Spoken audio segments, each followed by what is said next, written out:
है कि एक और तरमीम आप लोगों की मजबूरी और ज़रूरी भी हो गई है। कुछ कानूनी सिकम है 26वीं आईनी तरमीम में, जिसके लिए 27वीं तरमीम भी लाई जा सकती है। देखिए, हमारे इल्म में तो इस वक्त नहीं है। ये सोशल मीडिया पे ज़रूर बातें आ रही हैं और बल्कि पहले तो बयान आया है कि जी वो 27वीं जो अमेंडमेंट है वो आ रही है, और फिर मौलाना साहब का बयान भी मंसूब किया गया कि मौलाना साहब ने कहा, लेकिन आज तो मौलाना साहब ने वजाहत की है कि उनके साथ इस बात का जिक्र ही नहीं हुआ।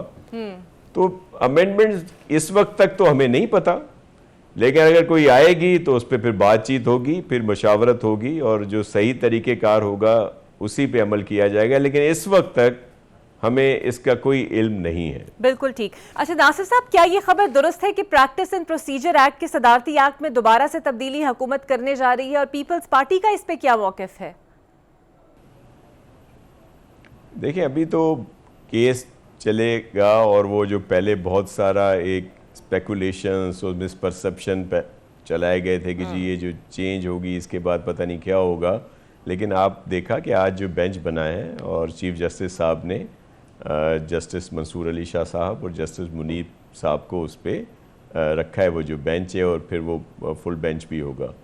तो मुझे इस वक्त उसके लिए इल्म नहीं है, लेकिन ये प्रोसीडिंग्स रखी हुई हैं, उसके बाद ही इल्म में आएगी बात कि क्या हो रहा है और इस पर क्या करना है। लेकिन इस वक्त तक हमें इस बात के लिए नहीं पता कि क्या उसमें होगा, लेकिन हम समझते हैं कि जो भी फैसला होगा या जो भी केसेस होंगे वो मेरिट पे होंगे और बेहतर होंगे। इन सारी चीज़ों को खामखा का एक इशू बनाया गया कि पार्लियामेंट इख्तियारात ले रही है, हालांकि दुनिया के 64 से ज़्यादा तरक्की याफ्ता ममालिक, जिनका हम मिसालें देते हुए नहीं थकते, हमारे बहुत सारे दोस्त, वहाँ पे ये इसी तरह राइज है।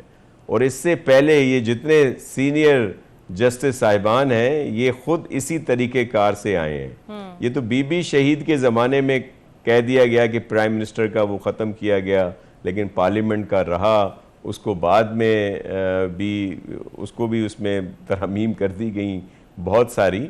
और ये जो एक कहा जाता है कि जी ये जो सीनियरिटी का मसला हो गया, ये तो पता नहीं क्या हो जाएगा, तो ख़ुद बहुत सारी जगहों पे तैनातियों पे जब इख्तियारात चीफ जस्टिस साहिब या जस्टिस साहिबान के पास थे, तो बहुत सारे सीनियर लोगों को छोड़ के उनसे कुछ जूनियर लोग, लेकिन वो सब हमारे लिए काबिल एहतराम है, उनको आगे लाया गया।